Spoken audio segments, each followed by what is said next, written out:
Assalamualaikum warahmatullahi wabarakatuh. Ayah bunda dan ananda yang dirahmati Allah Subhanahu wa Ta'ala. Hamdan wa syukranillah, wassalatu wassalamu ala rasulillah, amma ba'du. Dari Hasan bin Ali, cucu Rasulullah SAW, di dalam hadis Arba'in yang ke-11, Rasulullah SAW bersabda, tinggalkanlah yang meragukanmu, lalu ambillah yang tidak meragukanmu.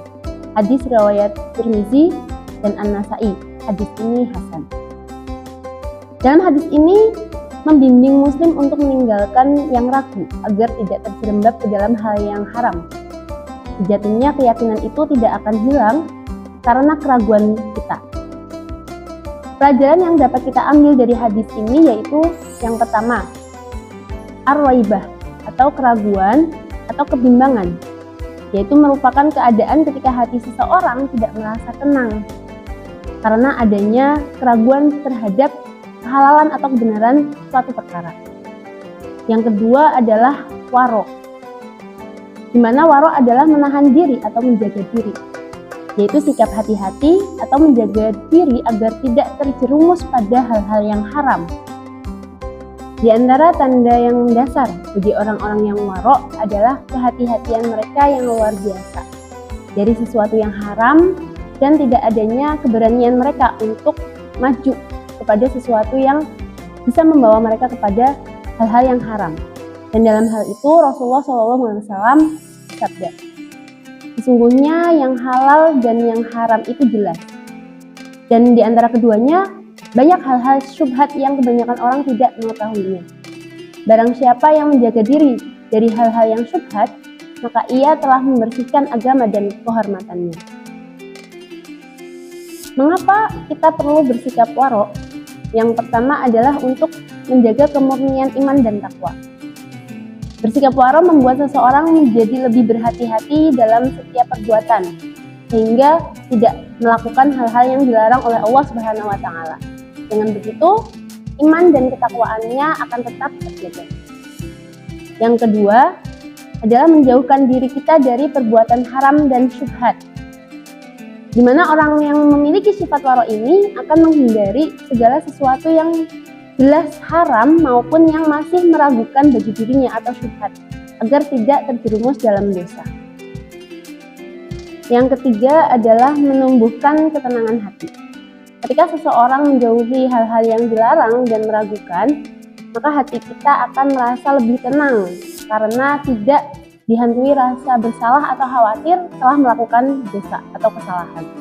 Yang keempat adalah menjadikan sebab diterimanya amal dan doa kita. Amal dan doa lebih mudah diterima oleh Allah Subhanahu wa Ta'ala jika seseorang itu menjaga diri dari perbuatan yang haram dan berusaha hidup dengan cara yang baik, dengan mendahulukan sesuatu yang halal daripada mengejar sesuatu yang masih ragu atau syubhat, bahkan terjerumus dalam keharaman.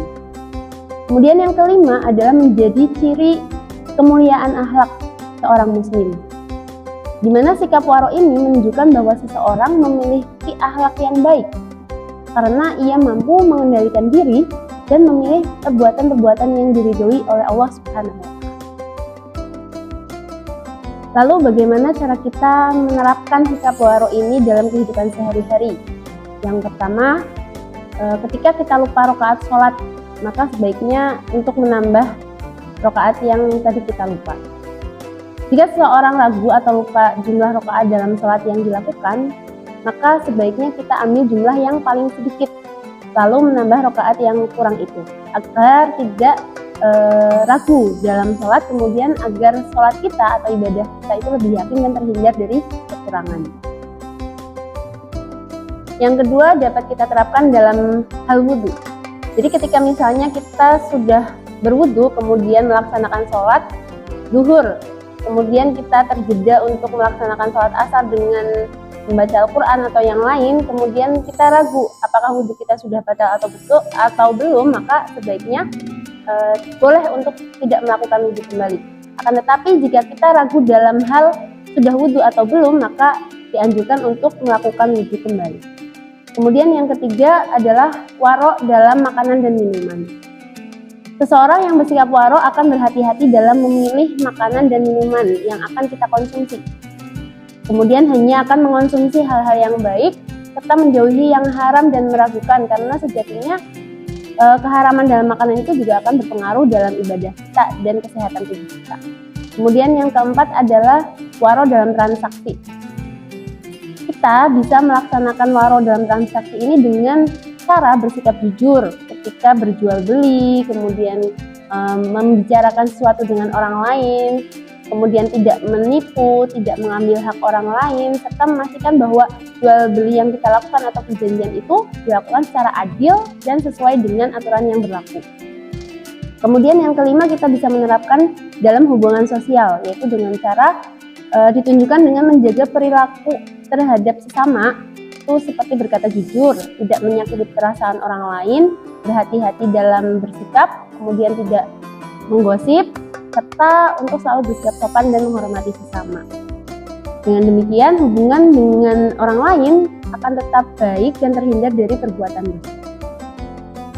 Ayah, bunda, dan ananda rahimahullah, demikian sedikit tentang bagaimana sikap waro menjadi cara tepat bagi kita untuk menghindari syubhat atau sesuatu yang meragukan. Semoga kita dapat senantiasa bersikap waro atau hati-hati dalam setiap hal dalam hidup kita. Barakallahu fikum. Wassalamualaikum warahmatullahi wabarakatuh.